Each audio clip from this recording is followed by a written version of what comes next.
নমস্কার বন্ধুরা, জানেন তো বাংলাতে একটা প্রবাদ রয়েছে, সেই যদি মল খসালি তবে কেন লোক হাসালি। ইউনূসের হাতে পড়ে আজ বাংলাদেশের সেই অবস্থা হয়েছে। সম্প্রতি ভারত ও বাংলাদেশের বিভিন্ন সংবাদ মাধ্যমে একটি খবর প্রকাশিত হয়েছে, যেখানে দাবি করা হয়েছে বাংলাদেশ নাকি ভারতের আদানি কোম্পানিকে অনুরোধ করেছে বাংলাদেশে আবার বিদ্যুৎ সরবরাহ চালু করার জন্য। কিন্তু ব্যাপারটা এত সোজা নয়। বাংলাদেশের অর্থনৈতিক পরিস্থিতি খুবই খারাপ হয়েছে গত কয়েক মাসে, তাই এক প্রকার বাধ্য হয়েই বিদ্যুতের জন্য আবার হাত পেতেছে ভারতের আদানি গ্রুপের কাছে। কারণ বিদ্যুৎ ছাড়া বর্তমানে যে কোনো দেশের অর্থনীতি অচল। ঝাড়খণ্ডের গোদায় আদানি গ্রুপ কয়লা চালিত 1600 মেগাওয়াট বিদ্যুৎ কেন্দ্র বসিয়েছিল শুধুমাত্র বাংলাদেশকে বিদ্যুৎ সরবরাহ করার জন্য। 2017 সালে বাংলাদেশের তৎকালীন প্রধানমন্ত্রী শেখ হাসিনা ও আদানি গ্রুপের মধ্যে 25 বছরের চুক্তি হয়েছিল বিদ্যুৎ সরবরাহের জন্য, যা বাংলাদেশের মোট বিদ্যুৎ চাহিদা 10% চাহিদা পূরণ করবে এই বিদ্যুৎ কেন্দ্র। ইউনিট প্রতি বেশি মূল্য নেওয়ার অভিযোগ এনে ক্ষমতায় এসেই ভারতের আদানির সাথে বাংলাদেশের বিদ্যুৎ চুক্তি বাতিল করতে চেয়েছিল ইউনূস। কিন্তু প্রায় $1 বিলিয়ন বিদ্যুৎ বিল বাকি থাকায় তা বাতিল করতে পারেনি ইউনূস। বাকি থাকা টাকা না দেওয়ায় গত বছরের নভেম্বরে ওই বিদ্যুৎ কেন্দ্রের উৎপাদন কমিয়ে অর্ধেক করে দেয় আদানি গ্রুপ। তখন বাংলাদেশ খুব খুশি হয়েছিল। ইউনূস ভেবেছিল ভারতকে আর আদানিকে খুব জব্দ করেছে তারা। কিন্তু তখন শীতকাল থাকার কারণে আর কয়েকশো ছোট বড় কলকারখানা বন্ধ হওয়ার কারণে বিদ্যুতের চাহিদা কমে গিয়েছিল বাংলাদেশে।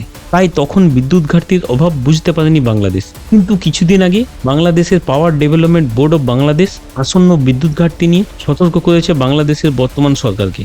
বিদ্যুতের অভাবে বাংলাদেশ ভয়ঙ্কর সমস্যায় পড়েছে। অচল হয়ে গিয়েছে দেশের বড় বড় কলকারখানা ও শিল্প প্রতিষ্ঠান।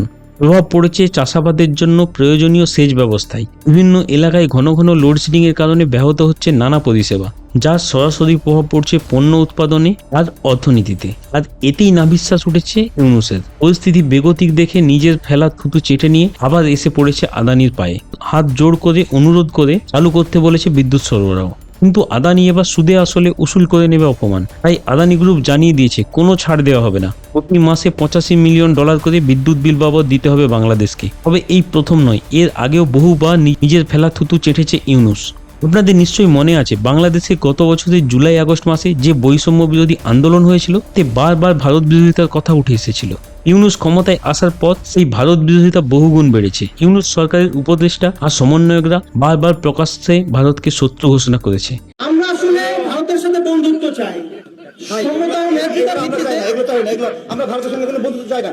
আপনি এই ধরনের বক্তব্য দিতে পারেন না, এটা কোনো শর্ত সূত্র না। আচ্ছা, এটা হাস করার জন্য না। আচ্ছা, আমরা ভারতের সাথে অবশ্যই শত্রুতা চাই না, শত্রুতা চাই যে অবস্থা আমরা শত্রুতাই চাই, বন্ধুত্ব চাই না। আপনি এই ধরনের বক্তব্য দিন না। ভারতকে হুমকি দিয়ে ভারত দখলের কথা বলেছে তারা। তবে যা হুম্বি তুম্বি ওই শুধু মুখেই। আজ অবধি ভারতের একটা লোমও ছিঁড়তে পারেনি বাংলাদেশ, আর কোনোদিন পারবেও না। ক্ষমতায় আসার পর থেকে মাত্র 6 মাসে ইউনূস তার সিদ্ধান্তে এতবার পাল্টে খেয়েছে, মনে হচ্ছে ইউনূস কোনো নোবেল জয়ী নয়, পাড়ার চায়ের দোকানের বাতেলাবাজ কাকা। বারবার থুতু ফেলেছে, আবার কিছুদিন পরে সেই থুতু চেটে পরিষ্কার করেছে। মনে আছে প্রথমে ইউনূস বলেছিল ভারতকে ইলিশ দেব না। উফ, কিছু উগ্র ধর্মান্ধ বাংলাদেশি তখন সে কি আনন্দ। ভারতকে ইলিশ না পাঠিয়ে ইউনূস যেন সারা বাংলাদেশে ফ্রিতে ইলিশ বিলিয়ে দেবে। কিন্তু তার দুদিন পরেই ভারতে ইলিশ রপ্তানি শুরু করে দেয় ইউনূস।